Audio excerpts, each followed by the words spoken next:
अजीज़ दोस्तों, अस्सलाम वालेकुम, नमस्ते, सत श्री अकाल, जय जिनेंद्रा, गुड आफ्टरनून। अजीज़ दोस्तों, पाकिस्तान की इकोनॉमी पिछले 1.5-2 महीने से एक ही जगह अटकी हुई है, ना आगे बढ़ रही है ना पीछे जा रही है। मेन वजह इसकी ये है कि पाकिस्तान ने सारे इंपोर्ट्स बंद कर दिए हैं। कोई कंटेनर नहीं छुड़वा रहे, कोई एलसी नहीं खुल रही।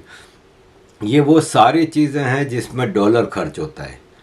तो वो फॉरेन एक्सचेंज रिज़र्व जो हैं वो 3 बिलियन के आड़े गाड़े में ही चल रहे हैं पिछले 1.5-2 महीने से। और जनवरी के एंड में आईएमएफ आया था पाकिस्तान, अब मार्च आ गया है, अभी तक कोई एग्रीमेंट नहीं हो रहा। और आईएमएफ के हवाले से काफ़ी लंबी चौड़ी चीज़ें हैं जो मैं आपके साथ अभी शेयर करूंगा। और पाकिस्तान को आगे बढ़ने का कोई रास्ता नज़र नहीं आ रहा और प्रैक्टिकली कोई रास्ता है भी नहीं।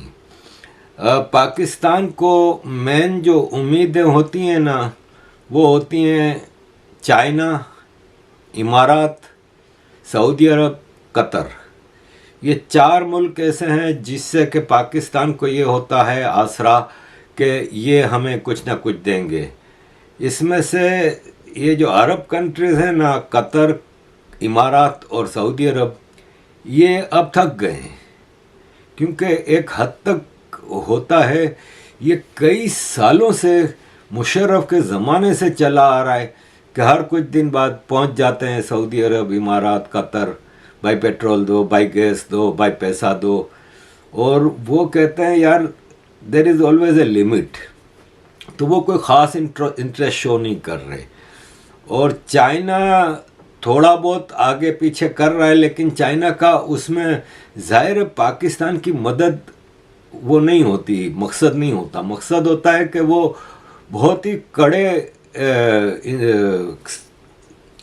कंडीशंस पे पाकिस्तान को कमर्शियल बैंकों के ज़रिए लोन देता है। और कमर्शियल बैंकों के ज़रिए लोन का क्या होता है कि वो कंडीशंस आपको पूरी करनी पड़ती हैं।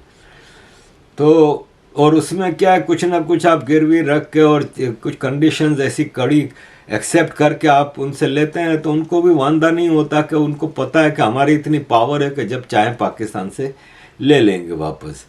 लेकिन सऊदी अरब वगैरह को पता है कि ये आके पाँव पकड़ लेते हैं और हम उनसे फिर वापस नहीं ले सकते। सो जो पैसा गया सो गया। इसलिए ये लोग अभी इंटरेस्ट नहीं शो कर रहे। हमारे फाइनेंस मिनिस्टर इसहाक डार साहब ने अभी चाइना से $7 मिलियन की लोन मिली है एक कमर्शियल बैंक से। इसहाक डार साहब ने ट्वीट की है कि अल्हम्दुलिल्लाह $7 मिलियन की लोन हमें मिली है और पाकिस्तान के मसले हल हो जाएंगे। इस पे मैं तो आपको आगे बताता हूँ, पहले ये देखिए कि मेजर गौरव आर्या इस पे क्या कहते हैं। $700 मिलियन दिया। अब ये देखो, ऐसे कार्टून नेटवर्क है पूरा पाकिस्तान में। ये मैं आपको ट्वीट दिखाता हूं इसका, ठीक है। ये ट्वीट देखिए इशाक डर का। अल्हम्दुलिल्लाह funds 700 million receive today by state bank of Pakistan from China development bank. इसमें अल्हम्दुलिल्लाह की क्या बात है? तेरे को भीख मिली है भाई, तुझे भीख मिली है, तू उसमें खुशियां मना रहा है, भंगड़े डाल रहा है, लुड़ियां डाल रहा है। अल्हम्दुलिल्लाह हमको भीख मिल गई। ये कैसा ड्रामा है यार? ये कैसा ड्रामा है? तुम्हें शर्म आनी चाहिए। अगर हमें कोई, भगवान ना करे कभी हमारे साथ ऐसा हो, अगर हमें देता ना तो हम मुंह छिपाए फिरते यार कि पड़ोसी क्या बोलेंगे कि भीख मांग रहा है। तुम शुक्रिया अदा कर रहे हो, ट्विटर पे दुनिया को बता रहे हो कि कितने बड़े भिखारी हो, इंटरनेशनल भिखारी हो। और ये शाक डर है, फाइनेंस मिनिस्टर पाकिस्तान का। Can you imagine?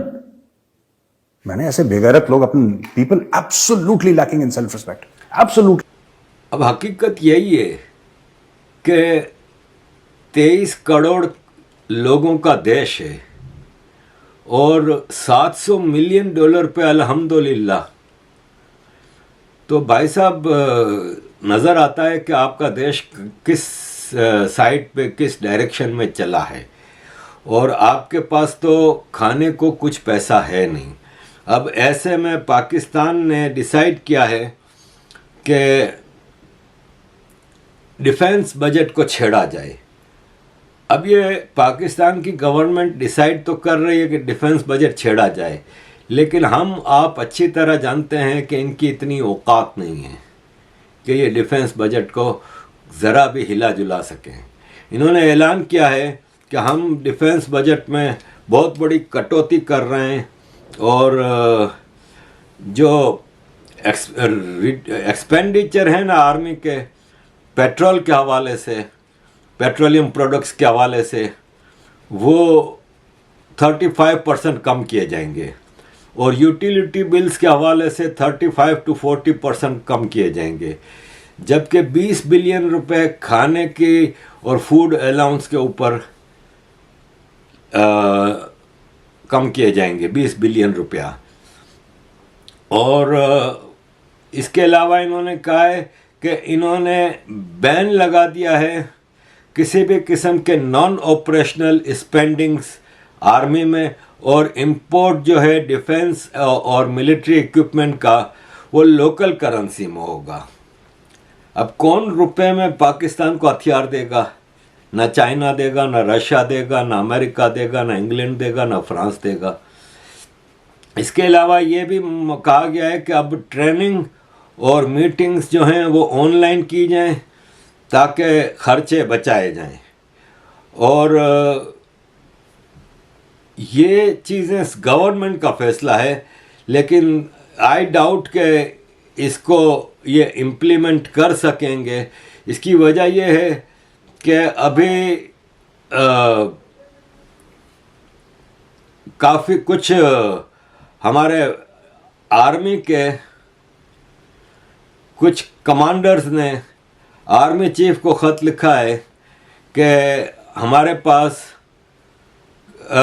Quarter master general को ख़त लिखा है कि हमारे पास फूड के मामले में गवर्नमेंट ने सप्लाई कम कर दी है, तो हमारे फौजियों की रिक्वायरमेंट के मुताबिक हम उनको खाना नहीं दे सकते, तो इसको ज़रा देखा जाए।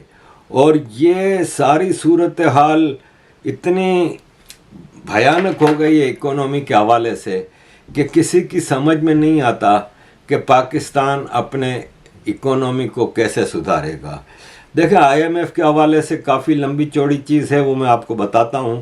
पहले मैं ये बता दूँ कि देखें, जो अमीर तबका है ना वो अमीर ही रहेगा और उनकी दौलत में इतना तेज़ी से इजाफा हो रहा है कि किसी की समझ से बाहर है। उसमें क्या है कि कई चीज़ें हैं। पहले आप ये देखिए कि IMF की डायरेक्टर जनरल क्या कहती हैं। What we are asking for are steps that Pakistan needs to take to be able to function as a country and not to get into a dangerous place where its debt needs to be restructured. I want to stress that we are emphasizing two things. Number one, tax revenues. Those who can, those that are making good money, public sector, private sector, they need to contribute to the economy. And secondly, to have a fairer distribution of the pressures by moving subsidies only towards the people who really need it. It shouldn't be that the wealthy benefit from subsidies. It should be the poor to benefit from them. And there the fund is very clear. We want the poor people of Pakistan to be protected. अब यही बात है IMF का और government का कि government है ना जितना बोझ डाल रही है वो गरीबों पे डाल रही है, अमीरों को बोझ कम नहीं किया जा रहा। दुनिया का जो अमीर तरीन मुल्क है ना उसके पास 86 गाड़ियां हैं सरकारी, और ये भिखारी पाकिस्तान जो है कशकोल लेके घूमता है जो, उसके पास 1.5 लाख सरकारी गाड़ियां हैं। 1.5 लाख सरकारी गाड़ियों का मतलब ये होता है कि 1.5 लाख गाड़ियों का पेट्रोल, मेंटेनेंस, ड्राइवर, ये सब खर्चे होते हैं। अब आप अंदाज़ा लगाएं कि इतना ज़्यादा खर्चा, भाई क्या ज़रूरत है 1.5 लाख गाड़ियों की? आपने ग्रेड 15 से ऊपर, ग्रेड 16 के ऊपर जितने ऑफिसर हैं उनको गाड़ी दी हुई है, भाई क्या ज़रूरत है? उनके अपने घरों में वो सरकारी गाड़ी से ज़्यादा खूबसूरत और लग्जरी गाड़ियां खड़ी होती हैं। ये सब अमीर कबीर लोग हैं, इनको आप सरकारी गाड़ी दे रहे हैं, ज़रूरत क्या है? आप उनको अगर बहुत है तो आप एक मंथली ट्रैवल अलाउंस या मंथली ट्रांसपोर्ट अलाउंस बांध दें, 1,000 रुपया 2,000 रुपया, सरकारी ट्रांसपोर्ट में आए। यहाँ इंग्लैंड में जितने भी ऑफिसर्स हैं, सरकारी वर्कर्स हैं, जितने भी हैं, वो ट्यूब में, मेट्रो में, बसों में सफ़र करते हैं, मिनिस्टर्स तक। और ये तो ज़ाहिर है ट्रू डेमोक्रेटिक कंट्रीज हैं, ज़्यादातर मिनिस्टरों की भी शक्ल नहीं पता होती। हम मेट्रो में बैठे होते हैं, पता नहीं होता बराबर में बैठा हुआ सूटेड बूटेड आदमी कौन है, कोई मिनिस्टर है कि कोई आम आदमी है कि कोई ऑफिसर है, क्या है। लेकिन पाकिस्तान में अय्याशियों के अंबार लगे हुए हैं। ग्रेड 16 का एक स्टेनोटाइपिस्ट होता है, उसके पास सरकारी गाड़ी होती है। मेरे पास जमशेद टाउन में एक बार एक ऑफिसर आया, बोला सर मैं ग्रेड 14 का हूँ, मेरे पास गाड़ी नहीं है। तो मैंने कहा ग्रेड 14 को गाड़ी की क्या ज़रूरत है? बोला आपके ग्रेड 6 का एक लड़का है, उसके पास तो जीप है टाउन की। मैंने पता कराया तो पता चला हाँ, लैंड डिपार्टमेंट का एक ग्रेड 6 का है, जीप है। मैंने फ़ौरन पता करवाया कि भाई ये क्या चक्कर है। तो पता चला वो हमारी जो सबसे बड़ी मार्केट थी तारिक रोड, उसका लैंड का मामला देखता था, टैक्स कलेक्शन का। वो वहाँ से भत्ते लेता था, करोड़ों रुपए महीने के, और सबको देता था। तो उसको टाउन में गाड़ी, अब मैंने उसकी गाड़ी छीनी तो हमारे MQM के एक बड़े आदमी साहब का फ़ोन आ गया, जो आजकल आर्मी की गोद में बैठे हुए हैं। आरिफ भाई आपने फलां भाई से गाड़ी वापस ले ली। मैंने कहा ग्रेड 6 का है भाई। बोला अपना बंदा है। तो मैंने कहा अपना बंदा है तो फिर बाकी भी तो मांग रहे हैं, ग्रेड 14 वाले भी मांग रहे हैं, मैं किस किस को पूरा करूं? तो ये जब सिचुएशन होगी तो आपका मुल्क आप संभाल नहीं सकते। अब सिचुएशन ये है कि देखें, ये एक एडिटोरियल है डॉन अखबार का, उसमें ये बता रहे हैं कि पाकिस्तान में जो रियलिटी है उससे आप मुंह नहीं चुरा सकते, इसलिए कि दौलत है ना वो कुछ लोगों के हाथ में है। देखें होता है दुनिया में, अमेरिका में भी आपको मिल जाएंगे, आप बिलियनर हैं, आधी पॉपुलेशन है वो 50 मतलब इतनी दौलत नहीं रखती जितनी टॉप 10 दौलतमंद हैं। इंडिया में भी हैं कि आप एक परसेंटेज लगा सकते हैं, लेकिन पाकिस्तान का तो हाल ही ख़राब है, इसलिए कि पाकिस्तान में दौलत का ऑफिशियल फिगर तो अभी आया नहीं है कि किसके पास कितना है। ये एक एस्टिमेट बता रहे हैं कि 5% पाकिस्तानी है ना, 5% पाकिस्तानी वो 60% पाकिस्तान की टोटल दौलत के मालिक हैं, और 50% पाकिस्तानी है ना वो खाली 3% दौलत के मालिक हैं। ये इतना बड़ा फ़र्क है इस मुल्क में कि आप इसको ओवरकम कर ही नहीं सकते। अब ये एक ख़बर है जो मैं शायद पहले भी आपके साथ शेयर कर चुका हूँ। ये खबर आई ओपनिंग है कि इसमें आपको नज़र आ जाएगा कि एक ऑफिसर है, सरकारी ऑफिसर, उसकी बेटी की शादी में 72 करोड़ रुपए की सलामी दी गई। तो डिफेंस मिनिस्टर ख्वाजा आसिफ उस शादी में मौजूद था। तो ख्वाजा आसिफ ने कहा कि 72 करोड़ रुपए की सलामी। तो बोला गया कि इसकी बड़ी बेटी की शादी हुई अभी रिसेंटली, उसमें 120 करोड़ रुपए की सलामी दी गई थी। अब जो सलामी देता है वो अपना फ़ायदा होगा ना, जब ही तो देता है ना।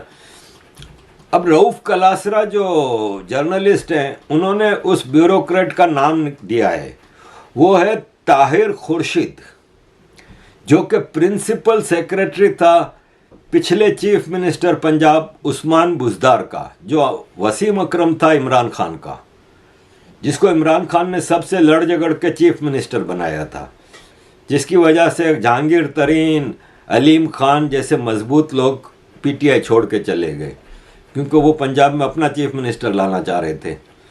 लेकिन ये उस्मान बुज़दार को लाया। तो अब आप सोचें कि उस्मान बुज़दार का जो प्रिंसिपल सेक्रेटरी है वो 72 करोड़ रुपया सलामी लेता है, तो उसने कितने अरब रुपए की करप्शन की होगी, और उस कई अरब रुपए की, कई खरब रुपए की करप्शन में से उस्मान बुज़दार का कितना हिस्सा होगा, इमरान खान का कितना हिस्सा होगा। तो जब ये सिचुएशन होगी पाकिस्तान की, तो फिर आप कितने भी आईएमएफ को वो दें, अब आईएमएफ आपकी बात मानने को तैयार नहीं हो रही। देखें, ये खबर आई कि मिनिस्ट्री ऑफ फाइनेंस ने अकाउंटेंट जनरल ऑफ पाकिस्तान को साफ मना कर दिया कि सारी सैलरीज, सारे बिल क्लियर करने से रोक दो, किसी को कोई पेमेंट नहीं जाएगी। अब इसमें एक हंगामा मच गया। तो दी न्यूज़ जो कि जियो ग्रुप का अखबार है, इंग्लिश अखबार, उसने पता किया तो ये अकाउंटेंट जनरल के ऑफिस में गए। तो अकाउंटेंट जनरल ऑफ पाकिस्तान के ऑफिस वालों ने इसको बताया कि जी हमें मिनिस्ट्री ऑफ फाइनेंस से ये हिदायत आई है कि आप कोई बिल क्लियर नहीं करेंगे, आप कोई सैलरी के बिल क्लियर नहीं करेंगे। और वहाँ पे कई लोग अपने बिल लेके आए थे। अब बिल होते हैं ना, जिसने सरकारी सड़क बनाई है, जिसने सरकारी लैंप पोस्ट बनाए हैं, कोई गटर की लाइन बनाई है, कोई क्या काम किया है, कोई क्या काम किया है, उसके बिल लेके आते हैं क्लियर कराने के लिए। वो सब रोक दिए। सैलरीज की जो इन्वॉइसेस आई वो सब रोक दी गई। तो दी न्यूज़ वाले गए फाइनेंस मिनिस्ट्री में, फ़ोन किया फाइनेंस मिनिस्टर ख्वाजा आसिफ को। तो ख्वाजा आसिफ ने कहा नहीं, मेरे इल्म में ऐसी कोई बात नहीं, मैं आपको बताता हूँ फिर। और फिर उन्होंने कोई बताया नहीं, लेकिन ख्वाजा आसिफ की तरफ से, मिनिस्ट्री ऑफ फाइनेंस की तरफ से एक नोटिफिकेशन आया है कि ये झूठी खबर है और हमने किसी को मना नहीं किया है, और ये सब पाकिस्तान में अफरा तफरी फैलाने के लिए झूठी खबरें फैलाई जा रही हैं। तो सवाल यहाँ पे ये पैदा होता है कि फिर आपके अकाउंटेंट जनरल ऑफ पाकिस्तान ने क्यों ये बातें की? ऐसे ही तो नहीं आई ना। और अगर ऐसा है तो फिर ख्वाजा आसिफ साहब, आपने दी न्यूज़ अखबार के खिलाफ कोई केस किया? झूठी मन घड़त खबर, क्योंकि इससे अफरा तफरी फैलती है ना, जैसा कि आपने बताया, ख़ास तौर पे पाकिस्तान के करंट इकोनॉमिक क्राइसिस में। अजीज़ दोस्तों, आईएमएफ की तरफ जाने से पहले आखिरी खबर आपको मैं बता दूं, दो खबरें छोटी छोटी, कि डीएचएल ने पाकिस्तान का ऑपरेशन बंद कर दिया क्योंकि रेमिटेंस की रिस्ट्रिक्शंस है। कई चीज़ें बंद हो चुकी हैं जो कि मैं बता चुका हूं आपको। कंटेनर सर्विसेज बंद है, कई ऐसी सर्विसेज पाकिस्तान के लिए बंद हो गई हैं। अब ये DHL is the latest one. और दूसरी एक खबर ये है कि सिगरेट और गैस की प्राइसेस की वजह से पाकिस्तान का वीकली इन्फ्लेशन, महंगाई कयामत खेज हो गई है। क्वार्टर 1 गैस प्राइसेस 108% बढ़ी हैं, सिगरेट 76%, केला 6.6%, चिकन 5.5%। ये एक हफ्ते में बढ़ी है महंगाई, एक हफ्ते की बात हो रही है। शुगर 3.3%। इस तरह हर चीज़ की महंगाई बढ़ी है। अब अजीज़ दोस्तों, आते हैं आईएमएफ की तरफ।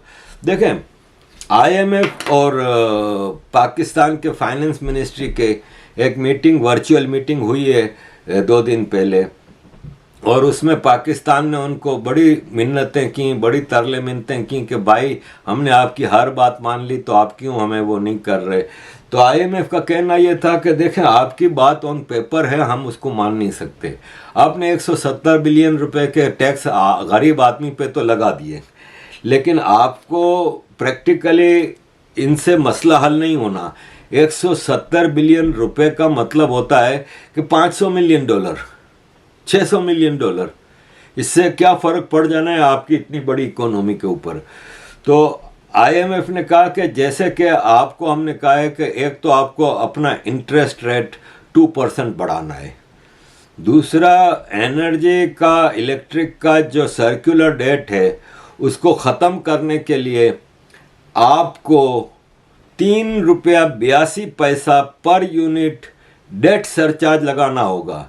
यानी इलेक्ट्रिक बिलों में आपको पर यूनिट 3.82 रुपया डेट सरचार्ज, यानी कर्जे का सरचार्ज आपको लगाना है। यानी इलेक्ट्रिसिटी 3.82 रुपीज़ पर यूनिट महंगी कर देनी है। तो इसहाक डार ने कहा कि ठीक है, हम 6-8 महीने के लिए कर लेते हैं, मार्च से लेकर अक्टूबर तक की। तो आईएमएफ ने कहा नहीं, ये एक परमानेंट फिक्सचर होगा क्योंकि आपका इलेक्ट्रिसिटी बिल का जो सर्कुलर डेट है वो 800 बिलियन रुपया है। उसको आप कैसे कवर करोगे? ये आप परमानेंट रखोगे तो कुछ अरसे बाद ये डेट रिकवर होगा, अदरवाइज आपका जो 800 बिलियन रुपए का जो सर्कुलर डेट है इलेक्ट्रिसिटी में, वो आप कैसे पूरा करोगे?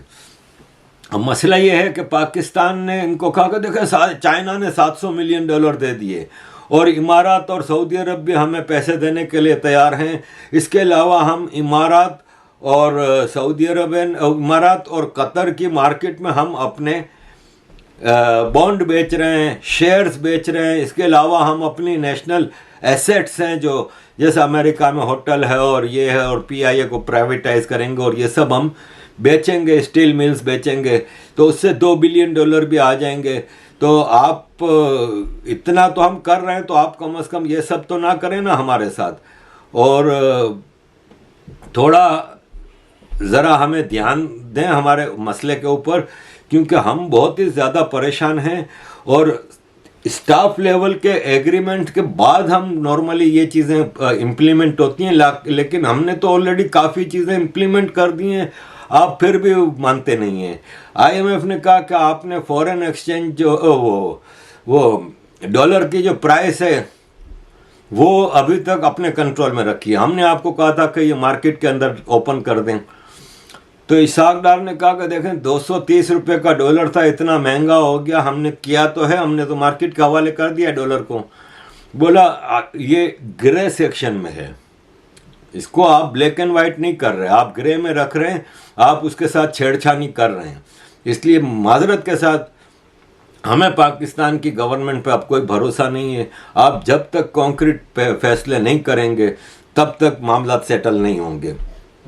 तो फिर इसाक डार ने फ़ोन किया अमेरिका के असिस्टेंट सेक्रेटरी ऑफ ट्रेजरी, यानी डेप्यूटी फाइनेंस मिनिस्टर कह लें आसान लफ्ज़ों में, अमेरिका के डेप्यूटी फाइनेंस मिनिस्टर को फ़ोन किया और उनसे रिक्वेस्ट की कि जनाब देखें हमारा ये मसला है और आपकी आईएमएफ जो है वो हमारी बात सुनने को तैयार नहीं है, और हम कोशिश कर रहे हैं अपनी इकोनॉमी को रिवाइव करने की, लेकिन आईएमएफ हमारे साथ ताउन नहीं कर रहा, आप प्लीज़ आईएमएफ को बोलें। तो अमेरिका के डेप्यूटी सेक्रेटरी ऑफ ट्रेजरी वेली एडेमो ने कोई ख़ास जवाब नहीं दिया, और उन्होंने कहा कि हमें बड़ी फ़िक्र है आपकी इकोनॉमी की और आपको इन मामलात को देखना होगा, और आईएमएफ काफ़ी कॉम्पिटेंट है इस मामले में, इसलिए हम ज़्यादा इसको कुछ वो नहीं कर सकते, आईएमएफ को हम प्रेशर नहीं डालते, और आईएमएफ को हम आज़ादी दी हुई है कि वो अपने फैसले खुद करे, तो लेट आईएमएफ डिसाइड। अभी हर तरफ से मायूस हो गए हैं। ऐसे में इन्होंने सऊदी अरब और इमारात को अप्रोच किया कि हम आपको अपने एसेट्स बेचना चाह रहे हैं, लेकिन आप हमें थोड़ी लोन भी दें और ये हमारे एसेट्स खरीदें। तो इमारात और सऊदी अरब ने ये एसेट्स भी खरीदने के इंटरेस्ट शो नहीं किए। इसकी वजह ये है कि एक मिसाल है कि इमारात और सऊदी अरब तो रिश्तेदार हो गए ना एक तरह से, मुस्लिम ब्रादर। तो ये ऐसे ही है कि मेरा एक कज़न है, बहुत अमीर है, मैं उससे मुसलसल कर्जे लेता ही जा रहा हूँ, वापसी के टाइम पर उसको और टाइम बढ़ा लेता हूँ, उल्टा थोड़ा और लेके आ जाता हूँ। वो रवादारी में, रिश्तेदारी में, शर्म उसमें दे देते हैं। अब वो थक गए हैं।